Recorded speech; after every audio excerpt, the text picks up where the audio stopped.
خطبے میں ایک جسے ہم کہیں کہ ایک بولڈ پوائنٹ، ایک بولڈ لائن جو لیتی ہیں وہ کیا ہے، جسے ہم کہتے ہیں ولایت، ایکسیپٹنس آف ولایت، کہ ولایت کو تجھے ایکسیپٹ کیسے کرنا ہے۔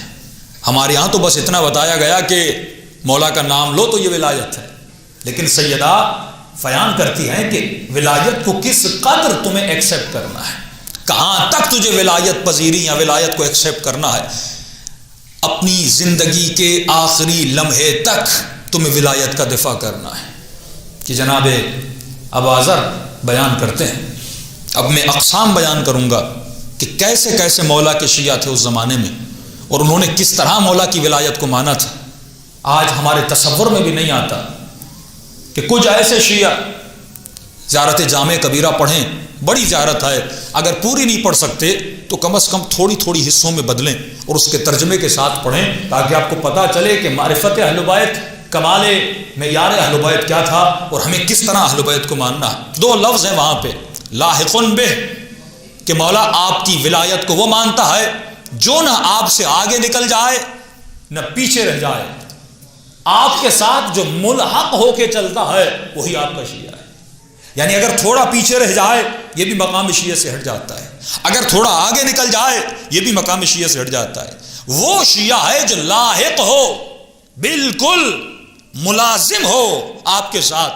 کہ امام رضا فرماتے ہمارے شیعوں کی چند نشانیاں ہیں، ہم اور ہمارے شیعہ کیسے ہیں، فرماتے ہم اور ہمارے شیعہ کیسے ہیں، فرمایا جیسے سورج ہے اور سورج کی کرنیں ہیں، ہم سورج ہیں، ہمارے شیعہ سورج کی کرنیں ہیں۔ کرن کبھی سورج سے جدا نہیں ہوتی، وہ نور لیتی ہے، روشنی لیتی ہے سورج سے۔ یہاں بیچ میں بادل آیا، فاصلہ آیا، کرن کا وجود ہی ختم ہو جاتا ہے۔ یعنی ایک لمحے کی دوری اہل بیت علیہ السلام سے وجود شیعت کو ختم کر دیتی ہے۔ پھر امام فرماتے ہم اور ہمارے شیعہ کیسے ہیں، فرمایا جیسے تو اور تیرا بدن اور تیرا سایہ ہے، جب تو چلتا ہے تو سایہ چلتا ہے، جب تو بیٹھتا ہے تو سایہ بیٹھتا ہے، جب تو سوتا ہے تو سایہ سوتا ہے۔ یہ ممکن نہیں کہ تو کھڑا رہے اور سایہ بیٹھا رہے، یہ ممکن نہیں کہ تو بیٹھا رہے اور سایہ کھڑا رہے۔ اگر تو بیٹھا رہا اور سایہ کھڑا رہا یہ تیرا سایہ نہیں ہے، یہ کسی اور کا سایہ ہے۔ یعنی سایہ کا اپنا ارادہ نہیں ہوتا، سایہ ہوتا ہے بدن کے پیچھے، ارادہ بدن کا ہوتا ہے، سایہ تقلید کرتا ہے، جیسے بدن کرتا ہے ویسے بدن کا سایہ اٹھتا ہے، بیٹھتا ہے، چلتا ہے۔ تو اس کا مطلب علی کے شیعہ اپنا ارادہ نہیں رکھتے، وہ علی کے ارادے پہ چلتے ہیں۔